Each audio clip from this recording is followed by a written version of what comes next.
What is going on, everyone? Welcome into the Dairyland Drive podcast. Another episode. And on this one, we're going to break down the Packers coaching staff. Matt LaFleur, Jeff Hafley, Rick Pistachio, what we think, how they have performed last year, going into this year. What could they change? What have they done well? Well, we're going to talk a little bit about it today. And when I say we, of course, mean Collin, Riley, Mike. We're back for another episode. Boys, how excited are you from a scale of 1 to 10 to talk shit about Matt LaFleur and maybe some of his questionable decision-making? Have you been having this on your calendar for a while to badmouth sexy Matt and how he has been doing? How can you bad talk? Just kidding. Can't. Yeah, I'm more intrigued to hear what Riley's got to say about anything. Will we agree that he's one of the better dressed head coaches maybe in the league, or just how he keeps and maintains himself, how he looks on the sidelines? Like, he looks good every single game. If he's wearing the vest, if he's wearing the hoodie, like, the dude just looks good, right? Like, we can agree on that. Oh yeah. Okay. He's a pretty boy. Yeah, I told myself I'm gonna try to. I'm gonna try to not freak out because, like, I don't need my blood pressure. I won't sleep tonight if I get myself all fucking pissed off. So I'm gonna try to keep it calm, just so I can actually go to sleep tonight at a decent hour. Yeah, and full disclosure, we kind of prepared for this, but this is just going to be more of a organic, where the heck does this conversation go? And like Mike said, where does Riley's rant go? Which I think could be really fun and might even lead to some questions I don't even have down on my notes. So I might just try to stir the pot a little bit, throw you some stats, maybe throw you some hot takes, and see what Mike and Riley say about that. And like I said, we might get into Jeff Hafley a little bit in the defense. And then Rick Pistachio, I think that one is another intriguing one. Should he even be on the Packers coaching staff, or should his time been gone already? We're going to talk about it in a little bit. But let's start with the man in charge, Matt LaFleur. Can you believe that he has been the head coach now for 6 seasons? I think it's kind of crazy to think about that. He's 67-33 in the regular season. He has made the playoffs 5 of 6 seasons. However, his playoff record is now 3-5. I think I am good at math, but that is a losing record, I believe, below 500. So has not been too successful in the playoffs, has not made a Super Bowl. I had to bring this up because I think this is going to be a very hot topic with Matt LaFleur. Did you know he is 18 of 43 in challenges, about 42% success rate? I don't know where that stacks up among NFL head coaches. I can't assume it's very good, but 43 total challenges. He has won 18 of them. Let's look at last year. He was 0-6 in 2024 against the top 3 teams in the NFC. Again, that was the Eagles, the Lions, and the Vikings. 0-6 against them. So, the first question that I'm going to ask: is Matt LaFleur the guy to get the Packers back to a Super Bowl? Overall, just with leadership and what you've seen from his teams in these first 6 seasons, because we have not been to the Super Bowl, even just playing in the Super Bowl, let alone winning one, have not been to the Super Bowl in a long time. Are you starting to lose faith that Matt LaFleur is the guy to be in charge to get the Packers back in the Super Bowl, or are you still optimistic and think he can be a guy to get a group of 53 players to the Super Bowl and win it? I think I'm still optimistic right now, just because we've seen the record get better the first 2 years with Jordan Love and kind of transitioning out of this Aaron Rodgers era. If we don't really see any improvement this year, then my doubts will increase substantially. He's been to the NFC Championship game twice, 2 or 3 times. So I think if you're getting that far, and I know he had Aaron Rodgers at quarterback in his MVP years, but I think no matter what, if you're getting that far, you're on the doorstep. You can get to a Super Bowl. I know. I feel like there's an angel and a devil on my shoulder, being like, yes, he is the guy that can do it, but there's also a part of me that's like, he is not like situationally aware enough to overcome that. Um, I mean, you mentioned the challenges for one example. I think he's acknowledged this a couple times. Like some of those challenges are emotional challenges. Like that's not a a thought out process. He's not getting information from his staff on that. It's just an emotional challenge. And I think if you start going through the game in an emotional state instead of making solid decisions as the lead guy, that's a big problem. So I think right now I'm going to say yes, he can get them there, but this year is going to be a big determining factor in my overall faith in him. Yeah, I like literally, yeah, the exact same thing. He can. He like they should like they should have went to the Super Bowl in the year that the Rodgers Brady played. Like the defense sucked. That was not the offense, which LaFleur does. That was Kevin King going full dipshit mode, not covering Scotty, like all those things. That was not LaFleur. So LaFleur to me has shown that he can get to the Super Bowl. Now, the emotional factor. If you tell me he's gonna grow the fuck up this year, because that's all the challenges, all the in-game adjustments that he seems not to be able to make since Rodgers left. So this was not a thing early on in his career. I bet you if you split up his challenge stats and his failure, that's why I said that's when Collin said that. I'm like, oh, that's a higher percentage than I thought. I bet you his successful ones were early on because, yeah, he panic challenges, emotions, and I guess I like that, like, he's so, like, invested in the energy and, like, it's all in these big games. It seems like the big bonehead challenges happen. So, like, he's into it. But he's like Mike said, he's literally admitted that he just does dumb shit because his emotions get the best of him. So whether it's somebody in his ear to like maybe he needs a fucking counselor on the headset for a games. I don't know. Kind of kidding, kind of not. And I'm not gonna go in on the offensive whatever. I'm assuming Colin's gonna ask about that at some point in time because that'll piss me off as is with some of his offensive stuff. But like it's literally just emotional when shit's not going good then leads into the fact that I've said this before, is he cannot adjust in game. And I think that's solely based on that gets so emotionally out of it that his brain just stops working because he's shown that he can be one of the most creative coaches up there. I mean, he's top. I think of creative coaches, I think there's five guys. There's McDaniel down in Miami, there's Shanahan, there's McVay, there's O'Connell, and then there's LaFleur. And I don't know if many people can really argue with their creativity. They all come from the same tree. Um, but he seems like, well, McDaniel too down in Miami, I guess. Those two seem like the immature, more emotional ones that if shit's not going right in game, it's over. So if the offense is not clicking in the first quarter, it's not going to click. Like he cannot. Since Rodgers has been gone and it's fully on him, it does not seem like he can stay calm, which it should be going the opposite direction. He should be getting more mature the more years he has in, but it seems like he is not. And I don't know if that's just because he doesn't trust Jordan Love or he's just thinks he's way cooler and wants to be the center of attention, so he has to do all this emotional stuff. I have no idea. But yeah, I think it all rides on what Mike said. It's his emotional state in game. If he can just chill the fuck out and just actually be a head coach, like all these calm head coaches, like the good head coaches are always calm. Their facial expressions never change. Like the simple shit that just stay calm. Stop doing dumb shit based on like how you want to react to certain situations. It seems to be quite a bit against teams that are better than the Packers potentially. I mean, I just mentioned the 0-6 this past year against the top three teams in the NFC. I think there was some winnable games in those that maybe came down to some bad decisions, like you mentioned, or some bad game management.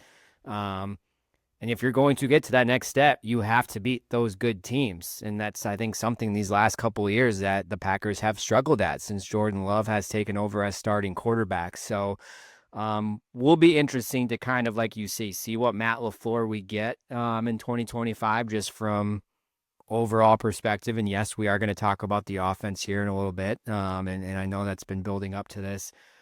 But as an NFL head coach, can you be successful and not win a Super Bowl? Like if you have a great regular season record, like what Matt LaFleur does, because 67-33, like that's pretty impressive. That's over 10 wins a season. So like the consistency has been there in the regular season. The postseason 3-5 record, not so good. You mentioned has been to the NFC Championship game, hasn't won it. Did he have teams good enough? Certainly. Should he have been in a Super Bowl? Probably. But as an NFL coach, like can you still be successful in like these first 6 seasons? Could you still say that they have been a success? Just like maybe the level that they have been at, they have been in the playoff 5 of those 6 years, or is it just a very business like if you don't win a Super Bowl and win the last game of the year at some point, like that's not a successful season, and we need to find someone that can. Like how do you kind of as a fan maybe measure success as an NFL head coach? Are you all in on I want a fucking Super Bowl, like get me one, and if you don't get me one, like that's a bad season? Or if you're good and towards the top of the year and cranking out 10-win seasons every year like Matt LaFleur has, is that a successful 6 seasons so far in Green Bay? Boy, that's a very loaded question. I mean, that's all about your perspective, situation of your team. Um, Well, I what's your mean, perspective? Because Packer fans are probably very, very spoiled in recent memory of not having a ton of bad teams. Like we've been pretty spoiled in our lifetimes, at least the last 15, 20 years of what is out on the field. So just like looking as a whole, even of the McCarthy and even before that in the Brett Favre era, like is Matt LaFleur been successful kind of to the Packer fans like standard and expectations, you think? Or has it been kind of, he's good in the regular season, but that's been about it? I would say for a majority of Packer fans, I would suspect they would say he has not been successful because they have had especially in his early years, they had some very good teams. Um, Two MVPs coming out of there, One seed. no, Yep. no Super Bowl appearance. Uh, that's hard to stomach. Um, I mean, Is that his tenure so far to you? Is the what could have been like came close with those teams? Has that kind of been like your overall maybe viewpoint of like those are two pretty damn good teams that both could have won the Super Bowl, I think. I think there could have been multiple Super Bowl winning teams those first couple of years. Is that kind of like the tough pill to swallow, kind of the label that he has no, right now? no, because I think there's been other years. I think they had better teams that should have went. Uh, 2020 was a little bit hard to swallow, but I mean, I don't know. It's hard for me to say. Like, I feel like those early years probably should have been to a Super Bowl at least once, but I think he's on a good track right now. The last couple years with basically a brand new team, a lot of new players, younger players. Um, but like I said, this year is going to be uh, I don't want to say make or break, but going to kind of determine like has he kind of like reached his plateau in this first stage of his NFL head coaching career, or is he going to be able to elevate his team? Um, I mean, we saw it with Andy Reid in Philadelphia.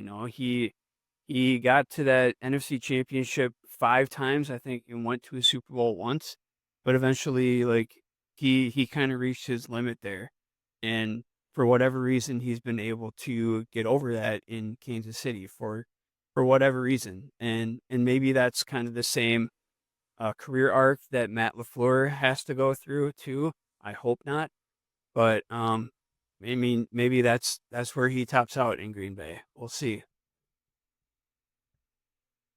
Yeah, I think it's tough just based on a lot of things that you both said. So just for the sole purpose that we are Packers fans, the Packers podcast, like you got to win a Super Bowl. It's not like we're not the Panthers, we're not the Bears. Sorry, Bears. We're not teams that haven't won before. So no, as a Packers coach, you have to win a Super Bowl if you want to be considered successful. Early on, like I said before, I don't blame him. I think he did fine for him. I don't. The defense sucked, and we've talked about the defense sucked for however long, and that's why they lost. I think so. You can't blame him completely. Um, Also, I think the Packers are still one of the rare teams where, and especially, I, I don't think Goody gives him much say in personnel. So if he keeps turning out first round picks that fucking suck, like at the same time, that's another thing you could argue in favor of LaFleur. So it is hard, but it all goes back to that you're a Green Bay Packers coach. We're one of the most historical organizations in any major sport. So you have to win a Super Bowl if you want to be considered successful. Um, and like Mike said, I think it's going to start to get loud this year. Solely on the fact that he can't use the excuse that the defense sucked because the defense was obviously good last year. We all expected to be better.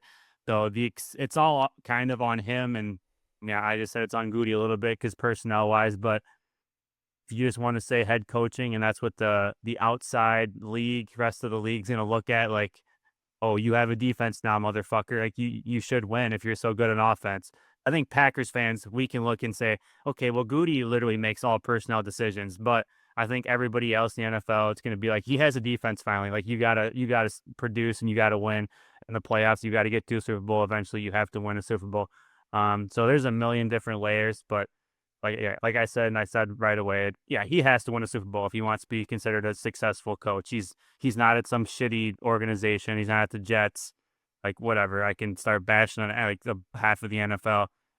There's that top tier of 16 teams that are actually always been worth a fuck that you have to win at eventually, and the Packers easily fall into that category. We talked about kind of in-game management, some of the decisions he's made. I know his kind of motto ever since he has been the head coach for the Packers has been kind of all gas, no brakes, and being aggressive and certain situations. How would you kind of rate that so far in his first 6 seasons, and maybe more specifically these last couple of years? Have you seen kind of that aggressive Matt LaFleur that, we kind of maybe expected in all certain situations on offense and defense and in certain critical end of game scenarios? Or has he been a little cautious maybe at times and maybe settling for three at certain points or punting at certain points, or just maybe the play calling in general being super conservative and kind of putting training wheels on the offense? Well, what have you seen kind of from that, of if Matt LaFleur and his motto has always been all gas, no brakes? Have you agreed with that so far from what you've seen from Matt LaFleur? And like I said, more specifically, maybe these last couple of years with Jordan Love and the Jordan Love offense and the Jordan Love led team. What have you seen kind of in that aspect? Because that's a big part. I think nowadays the NFL is being super aggressive. There's a lot of aggressive head coaches that have had success. Does Matt LaFleur kind of fit into that, you think? I don't feel like he's lived up to his all gas, no brakes mantra at all, in my opinion. But now, Riley was just talking about there's layers to this. I mean, he probably has put the training wheels on for a couple of years here with a lot of younger players, with Jordan Love being only 2 years into being a full-time starter. In addition to him playing through injury last year, I think that has kind of had him dial back some of his play calling, probably took him out of kind of some of the stuff that he wants to run. I mean, there's certainly been I feel like in a lot of situational kind of football, like the third and short, fourth and short kind of calls. I feel like he gets a little scared, he gets a little conservative. Um, but I do at the same time, I think there's also stats out there that he's been one of the coaches that's gone for it the most on fourth down and whatnot. But I don't know that just going for it on fourth down necessarily means you being like all gas, no brake. Like, what are you calling? What kind of position are you putting your players in on that call? So I mean, overall, no, I don't feel like he's kind of lived up to that mantra that he publicly pronounces. Um, we'll see if that changes. I don't know.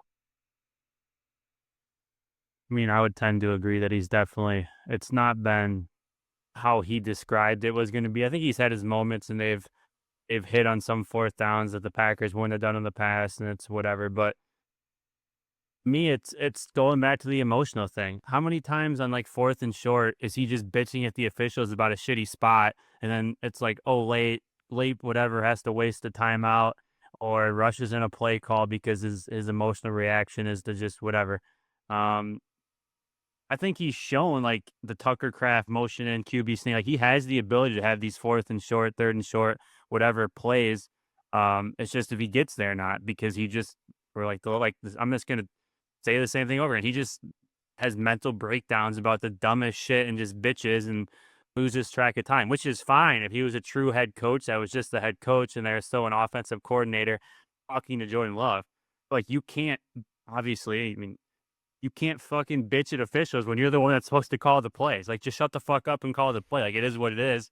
If there's something to challenge, I just don't.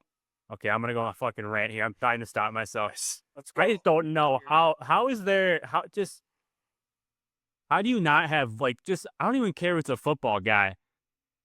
Just have one close friend that's in your ear, like, and if something is actually worth challenging, because we all, and I know every Packers fan, we all sit there and like shit he challenges, we're like, that's a fail. Why the fuck did you challenge that? So any average Joe that he might trust, like, can do like tell him to like, no, Matt, fucking relax, okay? So, and also that would help. Then what I was just saying, the offensive thing, you cannot be the offensive coordinator, the sole motherfucker that calls plays, and then bitch about a spot every fourth and short when you have to decide if you're going to punt or go for it. And if you are going to go for it, oh, hey, what's the next play? You can't make bang, bang, like two decisions in 10 seconds because you just wasted 30 of them, whatever. It just blows my fucking mind that you just, like, it's such ticky tack. Like, I fucking put Goody in your ear. I don't care. Like, Goody obviously runs everything. Have him be like, no, Matt, don't fucking challenge that. You can all like any fan in the crowd can see in the big screen. Yeah, it just, I don't know. It blows my mind that there's just not like, and nobody in like Goody hasn't or somebody hasn't said like, dude, you gotta like have somebody that's in charge of challenging, like a quality control guy, like your fucking wife. I don't give a shit. Somebody, because he cannot do all these things. Like it's just insane to me. Yeah, I think that's the part that he just hasn't quite figured out. Because we've seen the potential in a lot of different areas, like you've mentioned. The offensive play calling has been pretty spectacular at times, like the Aaron Rodgers years. I think a lot of people forgot, the year before Matt LaFleur was there, how much Aaron Rodgers struggled, at least to Aaron Rodgers standard. I think it was still a pretty good season, but brought pretty damn good Aaron Rodgers in his upper 30s out for back-to-back MVP seasons and looked very good. Jordan Love, the end of 2023 season there in that stretch, looked really good. We're going to go to the offense because we've talked about this a couple podcasts. What changed? How did it kind of just fall off a cliff of all the potential that we saw there at the end of 2023 and that stretch of Jordan Love playing just awesome football, like one of the most efficient quarterbacks in the NFL and just one of the most efficient offenses ran in the NFL? Like, that stretch gave us the hope of like, my goodness, these receivers coming back, how excited are we going to be for the receivers? Holy cow, we just added Josh Jacobs like that. We're adding that to Jordan Love, who just looked really good in that last stretch to be the guy. We have all these pieces. I think an offensive line that can be good enough to keep him healthy. Yes, there was injuries. Yes, some things maybe just didn't kind of take off. So I know it's very complex, but I think a big piece that we all can agree on is Matt LaFleur, kind of going back to him and the position that he's putting the players in to be successful. So Why was 2024 kind of a step backwards for the offense and for Matt LaFleur? Because he is an offensive guy. That is what he is known for. He used to be a quarterback's coach. He is one of those, like we said, the Shanahan McVay tree. People are going to connect him to there, and that's what they want to see is a young, bright, offensive minded guy. We didn't really see a ton of that in 2024 consistently. Like we saw it in spurts and games, but we didn't see it for the whole season. So, what has to change? What does he have to do to get the offense specifically back on track in 2025 and have success and make the Packers a true Super Bowl contender? And I will start with Riley because Mike, I feel like you're going to have some stuff to say after Riley's rant here. We're gonna let Riley go on a little rant because I feel like he has some things to say that he wants to kind of get off his chest as well. But I know it's a very loaded question, but what what what went wrong? Why did they take a step back, and how do we fix it? I mean, those are these simple questions. Being the head coach and being the offensive guy and calling the plays, like you mentioned. To me, I would say just coming off of 23 with how hot they ended, I think LaFleur was just feeling himself. He thought he was smarter than the rest of the league. He was going to come out in 24, and they showed that to start the Eagles game down in Brazil. Like they were going like fucking air raid, like Jordan Love, like whatever. But like that's not what he succeeded at the year before. So I just think LaFleur just lost himself and just his own ego personally. I think he's like a right now or like last year. I don't know. I guess we'll see how he is this year. I think last year he was like an early Sean McVay, where he's like, "Nope, I'm gonna air raid everybody in the motherfucker to death." And Sean McVay took the Rams with Jared Goff his second year to the Super Bowl just off of air raid passing, slinging it around. But I mean, football is easy. And like they ran the ball last year when they had to, but like it wasn't. You could tell. I mean, it was all clinky all year. Jordan Love was hurt, so the run game, the creativity, all that stuff happened with Malik Willis. And then when he came back, that type of run game didn't match what Jordan Love was. So we all gave LaFleur his flowers for winning those couple games with Malik Willis. But like it was all based off of Malik Willis being able to fucking pull the ball and run. That's not Jordan Love. And I don't think he ever married Jordan Love's ability back to the run game either. It just was it was what it was. So yeah, he just got like way ahead of himself. I think early on he just thought he was just going to outsmart everybody. It was going to be easy. He got away from like what we've all said made Jordan Love good, and that's play action, his athleticism outside the pocket. He excels at off-platform throws, which on the run type shit is what he was best at. But he was acting like he was just a drop back quarterback, and which is fine, but like he's just not that guy. Even if he's just clean in the pocket, he's gonna fucking throw off his back foot or sidearm. That's just what Jordan Love does. So you might as well get him out of the pocket, use his athleticism. So to me, I just think he has to like swallow his ego, swallow his pride that all these other McVay, Shanahan guy does. Shanahan 49ers, they fucking run the ball. I think McVay now we all see with Kyron Williams, like and they've been the most successful they have been in years. The last couple of years is they run the ball. So yeah, he's just got to marry those two together better. Actually, have a plan for what he wants to do, and not just think he's just going to show up and outsmart everybody. And yeah, to me, that's all it was. Now, they ended so hot in 23, and instead of just seeing what they did to see successful, I think he thought it was just all him, and he was just gonna game plan specific, and do whatever. It's just, and this has been his thing for the last 6 years. And you can remember I remember certain moments, that's just whatever, but he like only has he doesn't have like an overall system. And I get like the defense dictates what you want to do. But I mean, think of all the times we play the 49ers. He only runs, how many times has he run that toss? That and it works. That Aaron Jones should have scored on in 23. But if you literally like percentage, like he only has like, he's like, all right, we're playing the 49ers. We can only run this play. Like he doesn't have a system. He has certain plays for certain teams. Like I said before, and what I've said a million times, if that shit does not work in the first quarter, he has no game plan to move on. Part of it's emotional that I've talked about. Part of it is like he just doesn't have an overall system. It's like he doesn't have base plays and like can grow off them. He goes game by game, and if it doesn't work, we're just fucked. Like, and that's my biggest thing is so he just needs to swallow his pride, do an offensive system so he can actually change in game and adjust and yeah. So that's my thing. Thinks he's way smarter than he is. He is. He's a fucking genius. Some of the shit he does do is great, but he thinks like, all right, we're just doing this and it's gonna work because I'm fucking smarter than that defensive coordinator. End of story. And that only works 2/3 of the time. I mean, he is a smart coach. We win 2/3 of our games at least, but like probably not good enough. He's just got to be better at overall, like, what are we doing this season? What's our identity? And I mean, we've talked about, I think Goody's kind of trying to steer him that way. I don't know how much time he's going to have left on Goody's leash if he doesn't fucking win here. Goody seems like the type of GM that if we win 10 games this year again and lose in the first round of the playoffs, I could see LaFleur getting fired. It would not surprise me. Yeah, he's got to swallow his fucking ego and just look at what makes teams successful. And just like football has always been, and the Eagles showed last year, you got to run the ball and you got to marry a play action to it. Or you got to do what the Eagles do, and you got to run the ball and you got to take 50-50 shots on the outside. They have two fucking receivers the Eagles do that you can do that with. Goody does not giving him that.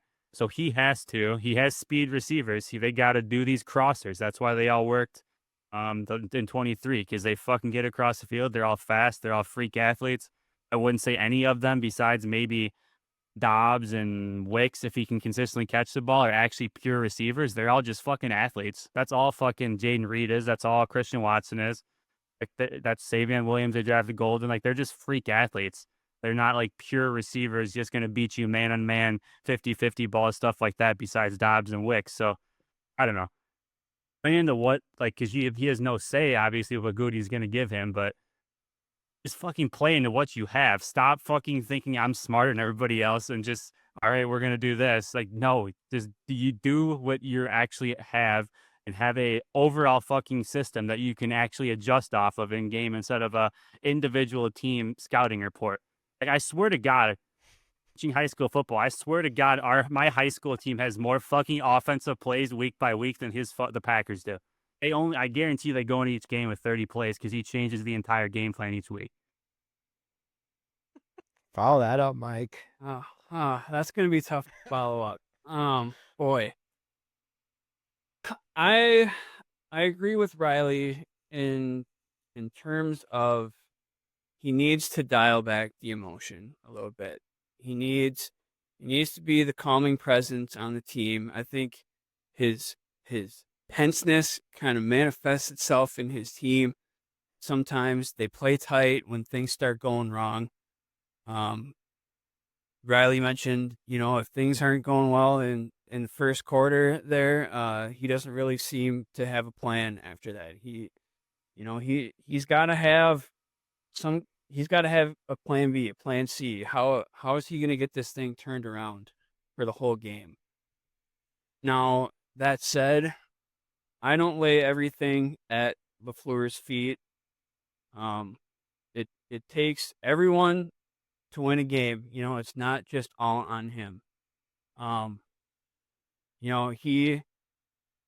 think a big part of how he called games last year had to do with Jordan Love's injury. We didn't really see a lot of him being under center and him scrambling out of the pocket, making those throws on the run as much as we did in 2023.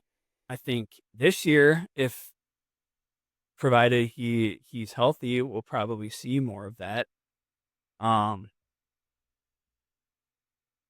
think him not being able to run out from under center, run play action from under center, I think that kind of hampered how he probably called some games. I think Jordan Love just in general needs to be better. We've talked about this in the quarterback episode. He needs to just hit his easy throws. Like that will take care of a decent chunk of what went wrong. If the receivers don't drop the ball at such a high rate, that will take care of a decent chunk. I think I read somewhere that like half of Josh Jacobs' yards last year came from him being hit at or behind the line. If the offensive line can block better for the run game, that'll open up the play calling for him a little bit more. Marrying up that pass and run is going to be very important this year. Yes.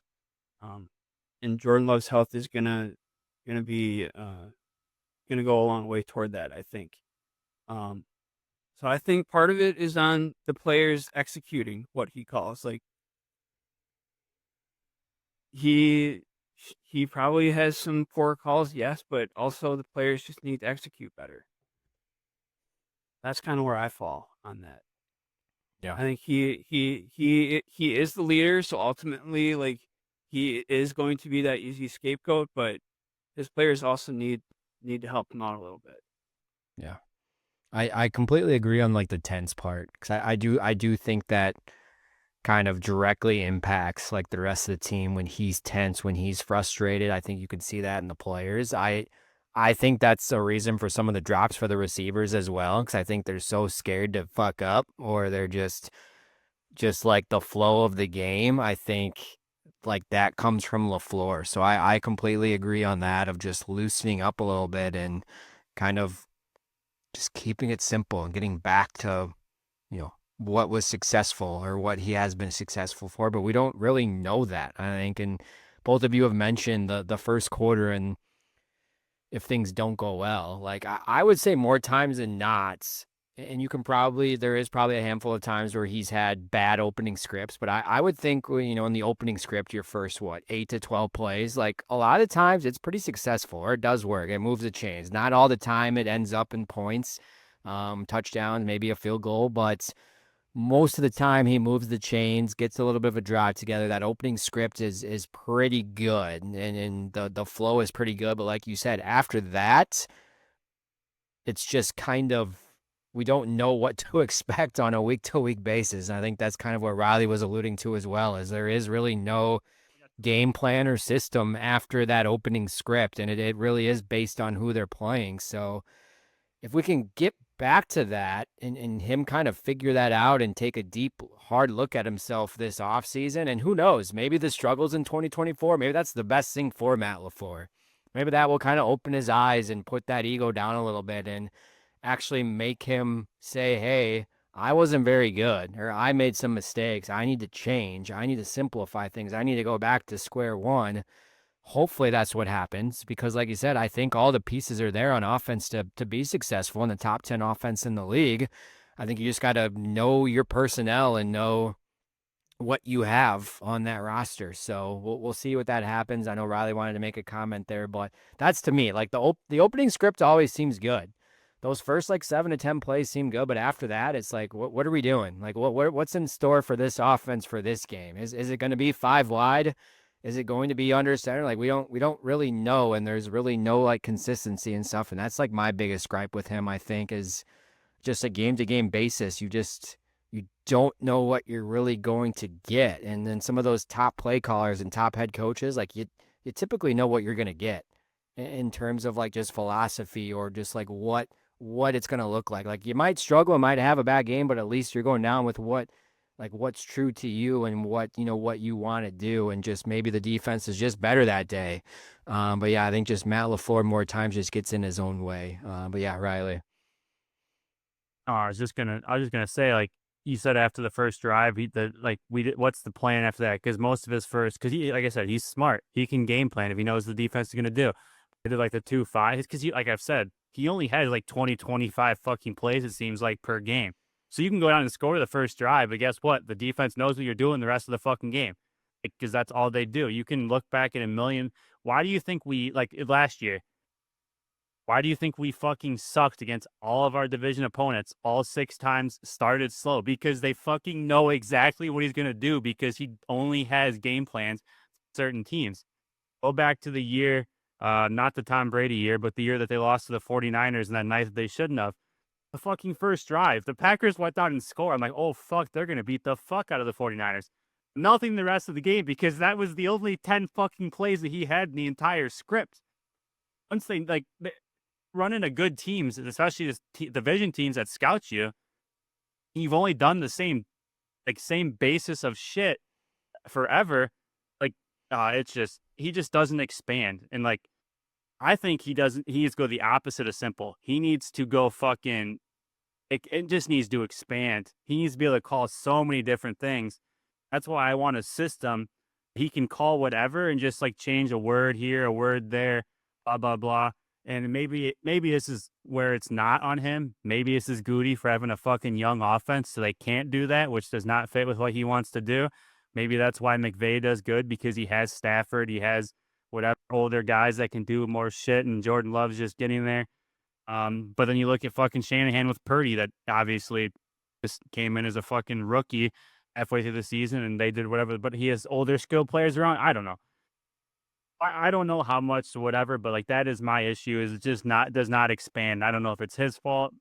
I don't know if it's the young guys, young quarterbacks. So it's just a bad storm. But you can go back to moments with Rodgers where like the same shit happened. So that's why I just tend to blame LaFleur more for just not having more variety, more of just a bigger script, a bigger variety. Like just give me a first half game plan and give me a second half game plan, because like it never fucking changes. There's not a half to half thing. Like it's all right. We're coming out and so we're doing the entire game. It seems like, and I don't know. That's just my thing. Yeah, and kind of what you mentioned too, like good NFL coaches, if you find a play that works, or even like just like say a simple run play that works and you have success for it, like how can you do that run play but maybe have it look different like 5 times? Like ultimately it's going to end the same way, or you want like the same philosophy or the same blocking scheme, but like how can I maybe get to that 5 different ways from 5 different formations, or like a motion, or like all these different things? I think that's kind of what you're alluding to a little bit too, of like you have some sort of thing that's like successful, but like how can I maybe do that 5 or 6 different times? That's kind of what you're saying, is LaFleur doesn't think that way, or can't do that, or hasn't done it. And some of those good NFL head coaches can do that and have success for it. Yeah, Mike. I feel like it's ironic that you say that because he always talks about, especially like when he first started in Green Bay, he talked about this illusion of complexity, right? Mm-hmm. Dressing up the same play and having different looks off of it and whatnot. And it feels like Riley's saying, it doesn't really seem to work out that way. Yeah. He just acts like teams aren't gonna adjust. And like I'm just gonna make myself freak out again. But you go back to the Colts game this year with Malik Willis. They run it down their they win the game. Okay, cool. Nobody wants to talk about it. They run the ball down the Colts' throat the entire first half. Second half, Colts make adjustment. They start spilling stuff, meaning that they stop their defensive ends stop letting themselves get trapped. They duck inside. All right. Why do the Packers as an NFL, we do this in fucking high school. Why do the Packers not like have a call or like a thing where, all right, guys, they're not letting us kick them out anymore. They're crashing inside. So you could run the same fucking play. You don't even have to marry shit. I don't give a fuck. But how are you guys not capable of telling the guards like this might happen? So maybe like seal him inside, let him duck inside and just bury him inside. And Josh Jacobs know that he's probably going to fucking cut outside. Like it's just shit like that. It's like, but like the Colts game, it's like, oh, nope, he's crashed inside. Josh Jacobs just fucking rams his head. And I don't want to like, I don't know. It's just small shit blows my mind. And I don't know who to fucking blame for it. Maybe it's Josh Jacobs' fault that he just can't fucking, I don't know, maybe whatever. I have no idea. But it didn't seem like the guards knew either. And it's not like, it's not a card concept. That happens at every fucking level. Like if you're getting gashed on, you're probably going to change your technique and how you're fucking playing. And LaFleur acts like he's fucking surprised when a defensive changes. It's like they're playing the Lions this year, and they're known or last year, and their defense is half fucking dead like they were all year. So they're known for pressuring and fucking playing man. Wow, then the fucking Lions come in, they fucking play more zone against the Packers that fucking second game they have anybody, because they know LaFleur can't fucking adjust, and he thought hell his man beaters ready, and they play zone and they're just fucked. That's why the Lions get out to a 28-0 lead, and he's like, oh wow, they're running zone, let's put in some fucking zone beaters, and they start coming back. It's just shit like that. I don't know how he just doesn't have zone pass plays like Why do you not have just generic ass zone fucking concepts? I don't understand. Like, I'm gonna stop. I'm gonna go in a rant. It's like we need the Fran McCaffrey meter. Have you ever seen those at the Iowa games or like the visiting where he's like the Fran Con like 1, 2, 3, 4? That's we need to start getting that Riley when we talk about Riley meter for certain topics. But yeah, well that's kind of where that all went. And again, we were maybe going to talk about the whole coaching staff, but guess what? I'm going to cut it there of just Matt LaFleur. So we'll get to Halfley and Basashi maybe on another episode. Before we get to the final drive, any closing thoughts on the floor, Mike? I'm not going to allow Riley any more closing thoughts because we'll probably go down another rabbit hole. Any closing thoughts before we get to the final drive, Mike? No. Okay. I think I'm more interested in what Riley has to say. But I think we should just keep letting him go. I think we could almost do a whole nother episode probably of Yeah. this, but all right. Well, let's get to the final drive. This final drive, we're going to do a snake draft, and we're going to build our NFL coaching staff. So basically, each of us are going to have a head coach, an offensive coordinator, a defensive coordinator, and special teams. So you have to have one from each. Can be any just active coach in the league right now that we're going to base it off of. We're not going to go category by category. You can pick any of the four, so there's a little strategy to it. Don't go into like a 10-minute summary of each one. You can do a quick summary of why you drafted it. But because Riley got so heated, we're going to give him the number one pick. Mike, I will give you number 2 if you want it, or if you don't want 3, I'll take 2, but you can do 2. I'll do 3 and bring it back. So Riley, you are on the clock for coaching staff. Number 1, I'm going to guess it's probably not going to be Matt LaFleur. I think that is safe to say, but head coach, offensive coordinator, defensive coordinator, special teams, you can pick anyone you want in the NFL. Who are you starting your coaching staff with?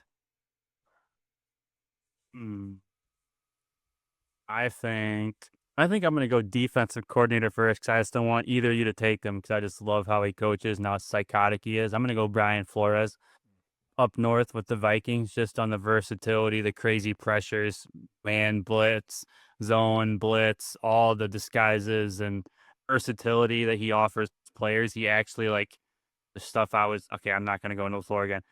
He actually looks at players' strengths and like uses them and like what else can they do besides just like he's a defensive end, he can only play defensive end, he can only do this. He does so much stuff. So Brian Flores, DC. Okay.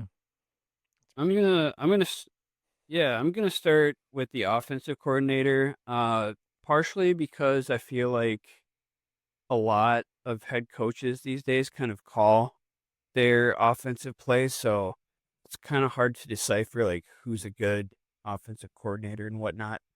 I'm gonna go with Todd Monken, from Baltimore.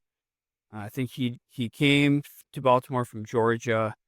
Did a really good job at Georgia before coming over to Baltimore, and Baltimore's been really solid his first 2-3 years there in Baltimore. So I'm gonna go with Todd Monken for my OC.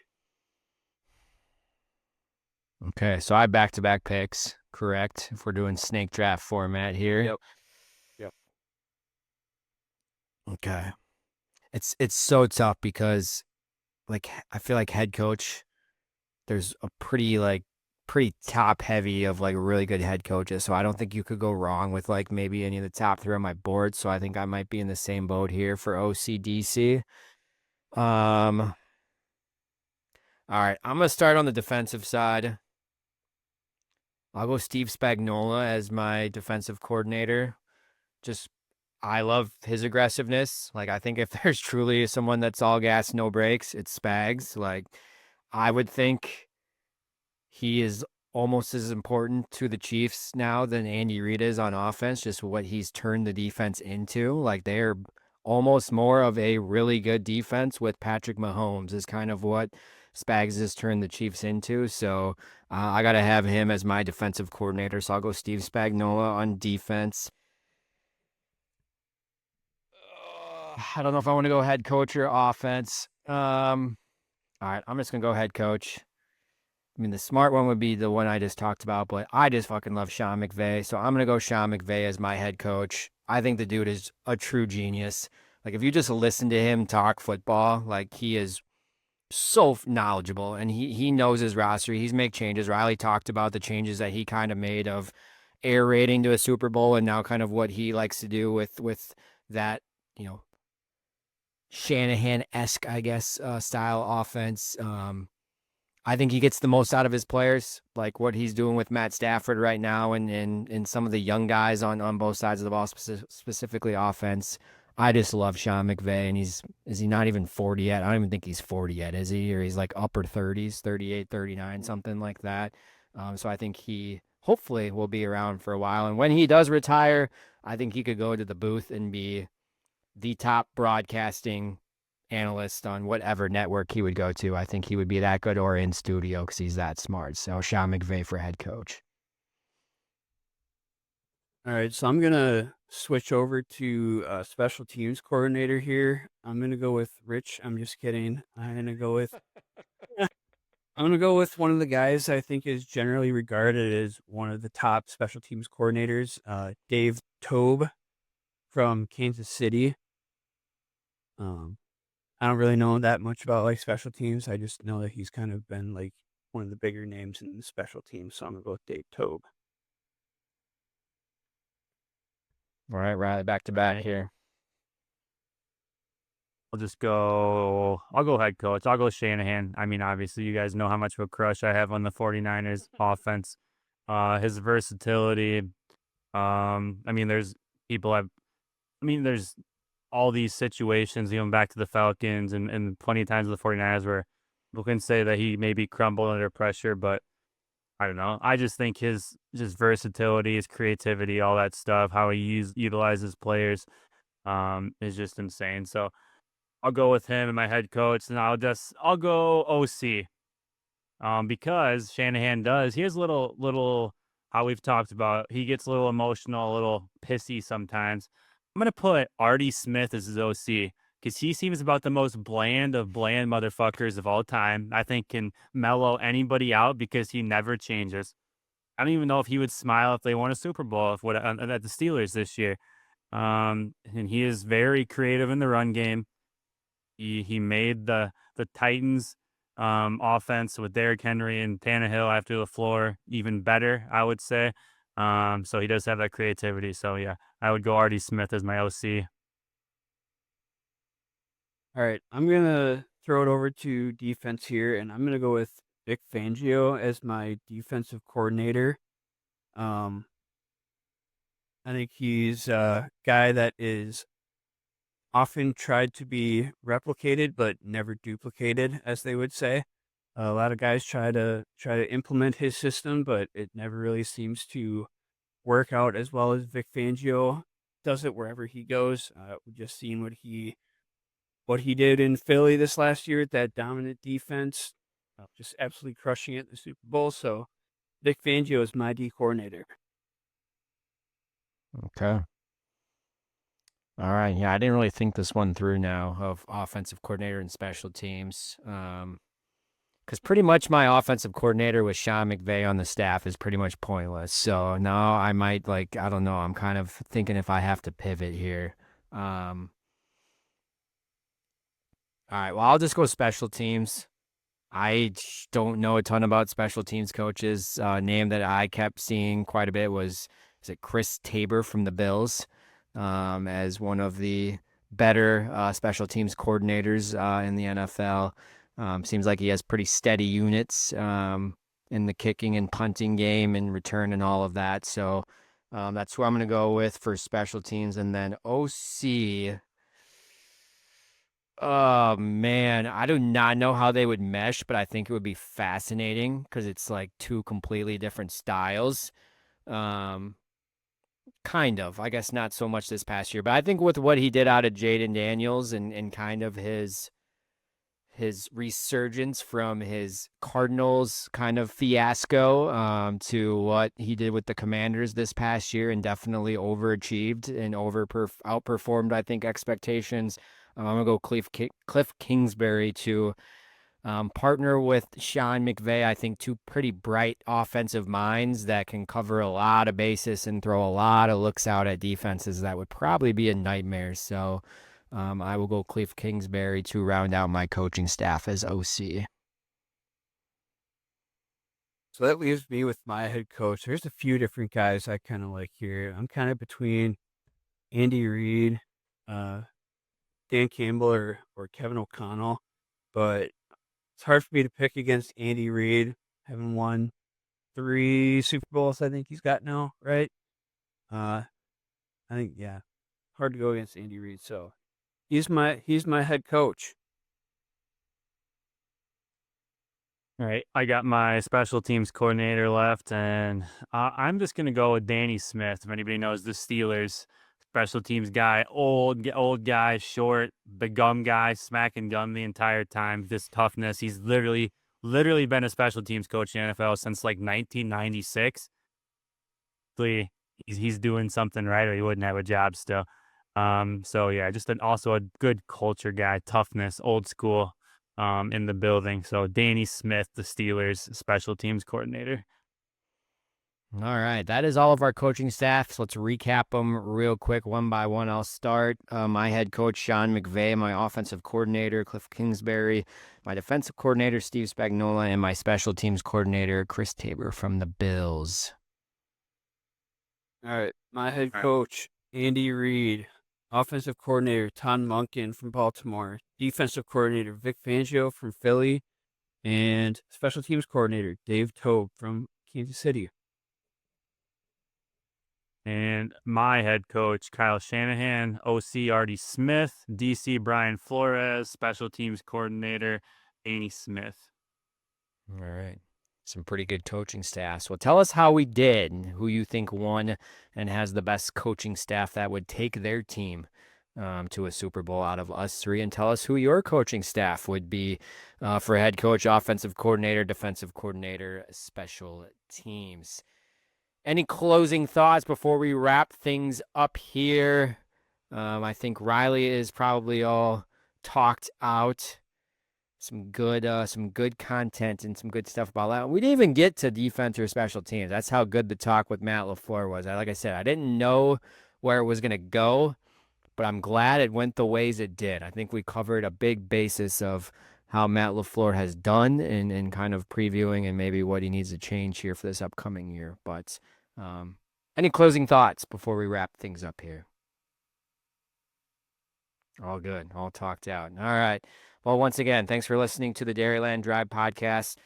Keep telling us how we're doing. Keep commenting every episode. We love those comments that come in, how crazy or how difficult that they can be. We love to answer those questions or just tell us how we're doing. Keep sharing us, the Dairyland Drive podcast, with all of your friends, family members, coworkers, your barber, I don't care, the grocery store attendant of when you walk into Sam's Club or Walmart. You tell them about the Dairyland Drive podcast so we can get it to as many people as possible. Thanks for everyone that does listen every week and does support us. We really do appreciate it. But that is another episode. Collin, Mike, and Riley, thanks for listening. We'll see you next episode. Love you guys.